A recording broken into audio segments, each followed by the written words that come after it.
Welcome to Sprinkle with Hope podcast with your host Jason, and we are so excited to have Michael with us. He has an amazing backstory, and I really want him to open this up and kind of give his his background a little bit and tell a little bit about himself because I think it'll be better coming from him today. So thanks, Michael, for coming on with us. We really appreciate you coming on our show. Yeah, thank you so much. I'm super excited to be here with you guys. So I'll give you the elevator pitch here. When I was 4 years old, my mother, who was a drug addict and alcoholic, she actually cut off my right index finger. And Wow. my stepfather, who was super abusive, he would torture my brothers and I. And I spent the majority of my childhood homeless and in poverty. And in fact, by the time I was 10 years old, I lived with 30 different families. I got high Wow. for the first time when I was 12, drunk at 13, and by 15 was expelled from school. I was out selling drugs, breaking into houses, stealing cars, and hurting people. And luckily, I got put into a last chance program. Still did not graduate high school on time. They basically just handed me the diploma. They're like, "You got to get the hell out of here, man." And I found myself here heading into my late teens, thinking about, well, what's the solution for poverty? How did I get in this? What is going on? And I was like, oh, it's got to be money, right? Money must be the reason all these bad things happen to me. And so I started chasing money, and I set a goal. I want to make $100,000 a year by the time that I'm 21. Well, by the time that I was 21, I landed a job with a Fortune 10 company, no high school diploma, no college degree, and I started doing exactly that. But that thing that happens when people get money, that people say happens when you get money, happened to Right. me. And my life turned into a disaster. And I found myself at 350 pounds, smoking 2 packs of cigarettes a day, drinking myself to sleep. And that's when I put a gun in my mouth. Mm. I was just done. I was like, I thought money was supposed to fix this. Yeah. It didn't. And it turns out what actually fixes it's like doing the work. And I sat there and I looked at my life one day. I woke up as 11 o'clock in the morning. I'm laying in bed, smoking a joint, eating chocolate cake, and watching the CrossFit games. Like, if that's not rock bottom, like, I don't know what is. And I went and I looked at myself in the bathroom mirror, and I was just thinking about the journey of my life, right? My 3 childhood best friends had been murdered. My uncle's in prison for life. I come from a place where people don't get out, and I was wasting the opportunity. And I asked myself, what are you willing to do to have the life that you want to have?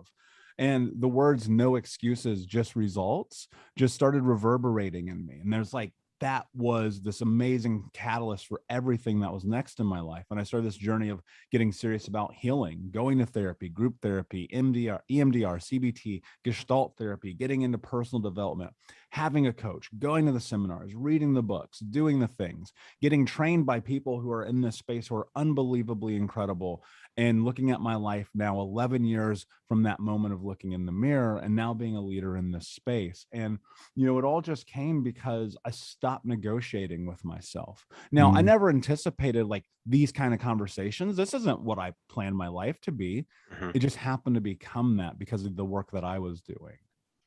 Yeah, that's a lot of stuff to unpack there. I mean, that I could sense the pain and all that stuff that you have gone through, but yet you've come out of that and now you're helping others. So was that moment while you were sitting there, what you just talked to, was that the moment that you decided to change your life, or was there something specific other than that you decided to change your life? Yeah, I think I decided to change my life every single day since I was 12 years old. You know what I mean? Like, we all Yeah. Mhm. have that. We're all in this, I'm going to do it. I'm going to do it. I'm going to do it. And we never do it. And that to me was, man, that was rock bottom, Shane. Like, it doesn't get any lower than that. You know what I'm Yeah. saying? And I was just like, if I don't do something now, I'm going to die. Like, I just knew it. I could feel it in my soul. I was like, man, game over is right around the corner. You Mhm. better do something. Again, I'm 350 pounds. I'm drinking myself to sleep. I'm stoned from the moment I wake up till the moment I go to bed. I'm chasing money. I'm putting myself in some incredibly precarious situations, right? And I was just done. I was fed up with myself. I was just tired of my own bullshit, man. Yeah. And that's the Yeah. thing. Like, I think people have to understand about this journey that hit me really, really hard. I used to lay in bed at night and be like, who's going to come and save me? Who's going to rescue me?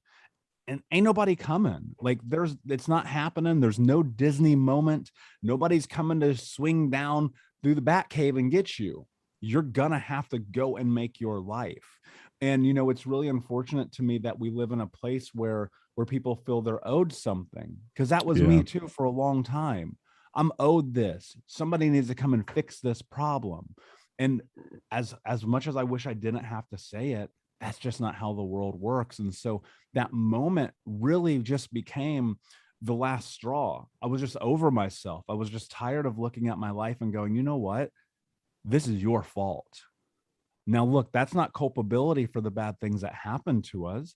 It's not on you if your parents were terrible parents, if you were hurt, if you were abused, if you were molested, all the things that happened to me. But from this moment forward, you're an adult, you're 24, 36, 52, 71 years old.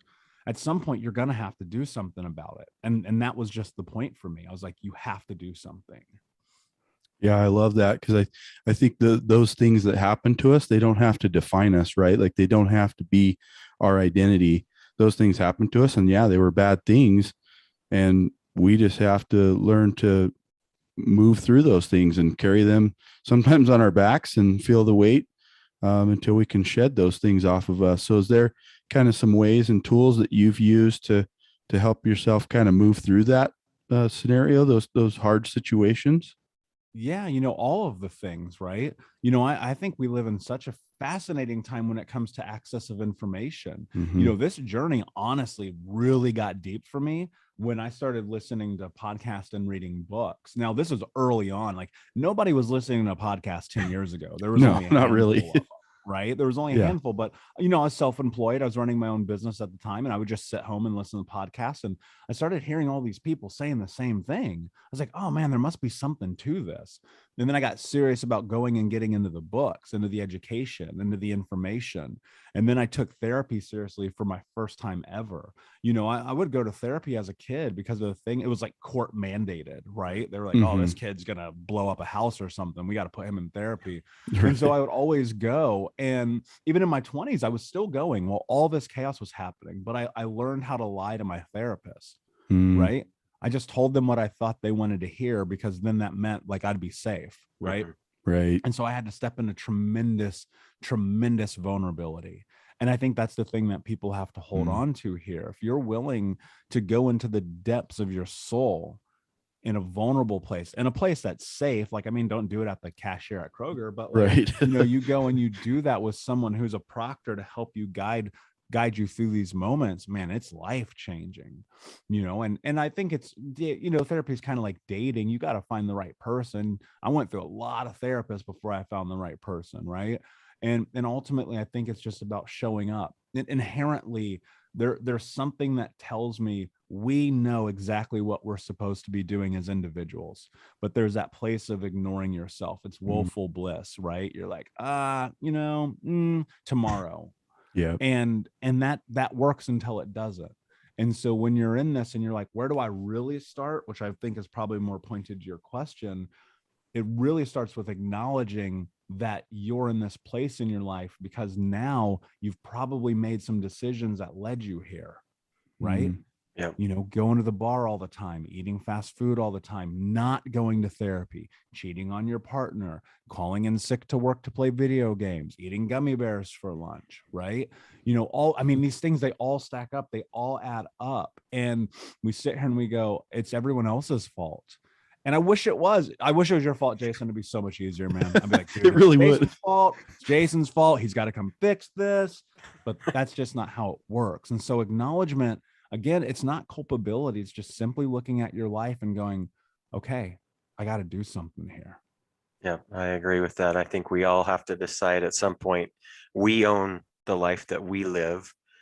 We might have things that happen to us, but we ultimately own our life. So all of these things, what's going on in Michael's life now? What are you working on? What are some cool things that you're doing now?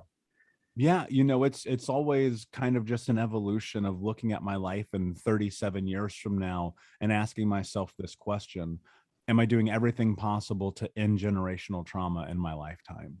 And so every single day is predicated on moving towards that. So what does that mean? Well, today it means be on 7 podcasts and work on book number 3 and finish getting the launch page for my new coaching program done. And then do all the other things like go to the gym and eat well and try not to drink too much coffee. You know what I'm saying? So, you know, I measure everything in my life. I measure everything in my life against my goals. And I look at my goals and I write them down every day. And I say, what does it take to make that happen? I want to end generational trauma in my lifetime. It's impossible. It's impractical. It's far-fetched. It's unfeasible. But that's not going to stop me. Right. Right. No, I totally agree with you. And so there is some goals out there that, you know, might be unreachable, but if you never try to reach for it, you're never going to reach it anyway. So, you know, I think there's a lot to be said for, you know, you going after those goals that seem like they're impossible, impractical, all of those things. And there's going to be some doubters out there that are going to say, well, why even bother? And so I'm with you, brother. I think, you know, shooting big and shooting for the stars is the way to do it. And that's the only way we can get better. Yeah. And I think you have to write down like this pen. Like I wish people understood the power of this thing, like in a real practical sense. Man, I've written down stuff that doesn't happen for 7 years. I just hit a goal the other day. It happened 7 years in the making. Wow. That's awesome. You're trying to do things. See, people, I love Gary Vaynerchuk. He says this all the time. He's like, people are focused on what they can do in 5 minutes. I'm focused on what I can do in 50 years. Right. And so I'm thinking about the long-term game and, you know, removing instant gratification from the equation and trying to be incredibly patient, because here's what's really fascinating. When you start to accumulate a lot of these really big goals, I've done amazing things. I've spoken in front of 10,000 people. I've had investments from billionaires into my business. I've coached people off the ledge. Like I've had these amazing moments in my life. And then every time on the backside of them, I kind of go, okay, that was amazing. I'm so glad that just happened. But what do I do now? Because the high of the achievement, I feel like has never matched like the thrill of the journey. Mm-hmm. And so I was sitting one day and I was like, wait a second, I'm undershooting my capability here. I'm not playing fair with myself. I'm limiting myself. It's incredible to me how many people are limiting their potential, limiting the ability that they have to do things that are so incredibly great that people will look back on your life and go, how did they do that? And it all starts with the things that you're thinking. All of it starts with what's in your head. You know, I tell people all the time, this is the first thing I teach all my clients. You take this pen, because it is the most empowering tool in your life, and you write down, I am the kind of person that is kind to myself. Right? Because when you start filtering the choices and the decisions that you make in your life through, I am the kind of person who is kind to myself, you start to ask yourself, if a kind person was measuring themselves against themselves in the narrative of you versus you towards their goals that are so incredibly big, right, while also simultaneously stepping into a growth mindset, then that means when they hit these walls, which they assuredly will, because we all do, you won't beat yourself up. Instead, you'll just say, I don't have the skills to be good enough yet. Right. That word yet, I'm lucky. One of my mentors is Tom Bilyeu. And I don't know if you guys know Tom, but he's an incredible human being. And Tom taught me this word yet a few years ago. And it changed my life forever, because I realized even then I was like limiting myself. You're not good enough yet. Doesn't mean you can't get there, but to reach these massive goals in your life, you're going to have to attain incredible skills. Like that's just the way it works. Yeah. Michael, I love that. And I love that what you're talking about, that I am kind to myself, those type of things. I just love that. I think it's really sound advice. I think anyone can use that. And I could see, you know, I haven't thought about the pen as a powerful thing like you've talked about, but I can see that, you know, we can write down anything and go after that as long as we decide that we were really going to go after it. So how can our listeners get a hold of you if they'd like to get a hold of you? Yeah, I mean, I'm everywhere. I'm not that hard to find, but I'll say this: the best thing to do is to check out Think Unbroken podcast, I was just like, you know what? I'm going to bring on amazing people who have amazing stories and who have done amazing things, who have real tools that you can use in a practical way. And then I'm also going to give you everything that I know about all of this, and I'm going to put it into a place where it's consumable. And, I tell people all the time, you would literally never have to buy my book, read a program, join a course, come to an event. You don't have to do anything. You listen to that podcast and you pay attention, you take notes, it will change your life. So it's Think Unbroken Podcast, or you go to like thinkunbrokenpodcast.com. And we release shows multiple times a week. Awesome. That's awesome.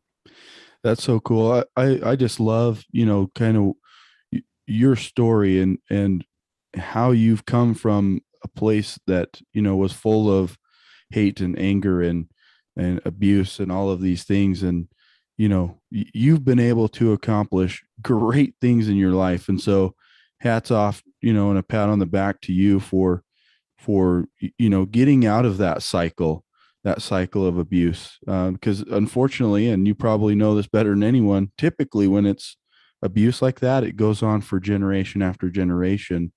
And so hats off to you for stopping that, at least where you're at, and not continuing that cycle forward. So thank you for sharing your story. Shane and I, we love to talk about hope. And so towards the end of our podcast, we typically like to end with what we call the double down dose. And so it's I'll ask a question and then Shane will have a follow-up to that. And then we'll have maybe a few other questions and then wrap up for today. But what is your definition of hope, or how would you define hope? Yeah, I think it's everything, right? Because you look at life, you look at society, you look at the fact that we live in arguably the most negative time in the history of the world, right? Media is negative. Go show me something positive on the news in the last 2 years. I dare you. You can't find it. You know what I mean? Go Yeah. show me something positive in people's social media feeds that's not just about look how great my life is. It's not there, right? And so filtering through all of the chaos of that is incredibly difficult, right? People start putting themselves down. They beat themselves up. They go, I'm not good enough. I'm not strong enough. I'm not capable enough. They measure themselves against other people instead of against themselves, because this is truly a you versus you narrative. And when you leverage a word, a feeling, an emotion, a practical tool like hope, it's everything, because it's about measuring the possibility of what you can do in your life, right? It's something to hold on to. It's something to ground you. Like I recognize I'm going to die, right? It's going to happen. I know Right. it's going to happen. But instilling the hope and the belief of like, okay, cool. If I just move forward, then by the exponential property of humanity on a long enough timeline, I will be able to reach my goals. I'll be able to have the life I want to have. I'll create the impact I want to create. And every day I just go, cool, let me just leverage my belief. Because to me, hope is about believing. Like it really is. I think there's maybe a misnomer around it where people go, hope is about this idea of just simply, if I put it in the universe, it'll happen. Well, I hope it's going to happen. Yeah, but I believe it will. And that feels more practical to me. Right. And so maybe my definition is a little bit skewed to what most people interpret it as, but it's everything. I'd lay in bed at night as a little kid and I'd be like, man, I hope somebody comes. I hope my real dad shows up. I hope our water doesn't get turned off again. I hope the electric bill gets paid. So when it's freezing in Indiana, I'm not freezing as a child sleeping. Hope that happens. Right. And then you're Yeah. faced with this really weird reality that hope doesn't come to fruition, but belief does. Yeah. I really appreciated your insight. I think I've loved this discussion. So we came up with an acronym of HOPE. HOPE stands for heart, overcome, passion, and enough. So when you hear the word passion, what do you think about when you hear that word? Yeah, I actually think about repetitiveness, right? People, I chase my passions. I love speaking on stages. I love writing books. I love interacting with people. My passion really lies in those things, right? Nothing brings me more joy, but guess what? The only way you get good at those things, the only way you can leverage your passions to create life around them is through tedious, repetitive work. Sitting here, you know, it's really funny, man. I spoke in front of 10,000 people back in April. 6 years ago, I was speaking in front of 2. You know what I mean? Yeah. Nobody saw 4 people, 8 people, 7 people, 35 people register and 4 show up. You know what I mean? Nobody saw all those. Yeah. Writing. I've got thousands of blogs that nobody's ever read. Thousands, but I have a #1 best-selling book, right? Yeah. Hundreds of podcast episodes nobody's listened to, but I have a top-rated podcast, right? The thing is, like, that thing about passion, like, people really like to me, I'm like, let's tag on and parlay patience with that, please. Mhm. Because like the reality is it's going to take you longer than you ever will imagine to create what you want against your passions. Be passionate. Be willing to show up. Be willing to do the tedious work again and again and again and again. Because if you're serious about the thing that you're passionate about, you're going to be willing to suffer through it. Because sometimes it's like, for real, sometimes like sitting there rewriting. I rewrote a book 3 times. Yeah. Literally deleted it. There's no original copies of the first 2 drafts of my book because I wasn't satisfied. And then I wrote it again. I trot, like, it was such an incredibly painful journey to read it and get to the end and go, that's not good enough, Michael. Do better. Yeah. Delete. Right. Yeah. And so passion is super important, but what are you willing to do to have it? Yeah. I love that. You know, I've been looking at the book, you know, in your background, the 10X rule, and I've read that book. It's a great book. How would you kind of talk about maybe 10Xing your life? You know, summing it up in just a quick brief, you know, because I read that book. It's amazing. I think everybody should read it, but how would you say 10Xing your life or yours specific? How do you do that?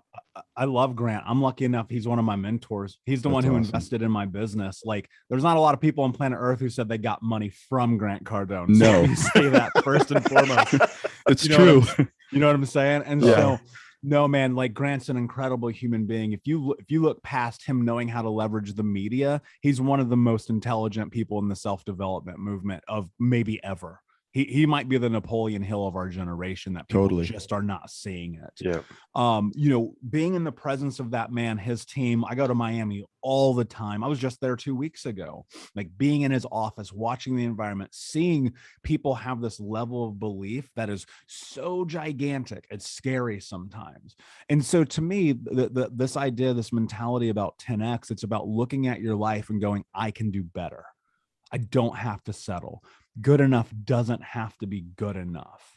And that if I'm willing to work and I put myself around the right people and I learn the right tools and skills and I go out there and I put myself out there, which is the most uncomfortable thing on planet Earth, Totally. then I can create what I want to have in my life. And that doesn't necessarily mean you got to be a millionaire. Like, who cares? Money, like, whatever. Money will come and go. But can you be okay with who you are, living your life to a level that you've never imagined because you have hope, right? Mm. Michael, I have really loved this discussion. I appreciate your insight and that you've been willing enough to share your tough moments and also your rewarding moments. So really glad we had you on, brother. I'm very thankful for your time and your insight, and best wishes to you and everything that you're doing upcoming. Yeah, it's my pleasure. I mean, this is wonderful. I appreciate you guys so much. You know, you're being here. You're a part of my mission of ending generational trauma. So I have gratitude for you. Thank you. Thank you. Absolutely. Yeah. Thank you. And I think it does go back. You kind of talked about that vulnerability. And so thank you for being vulnerable. I think that there is a lot to be said when we are vulnerable, you know, and put ourselves out there and, you know, aren't fearful of what might come of it and just moving forward and showing that passion. Right. That was a great explanation of passion. I loved it. So thank you so much, Michael. I really appreciate you coming on with us today and thank you for your time. I know it's valuable. So thank you again, brother. Thank you, my friends. I appreciate you.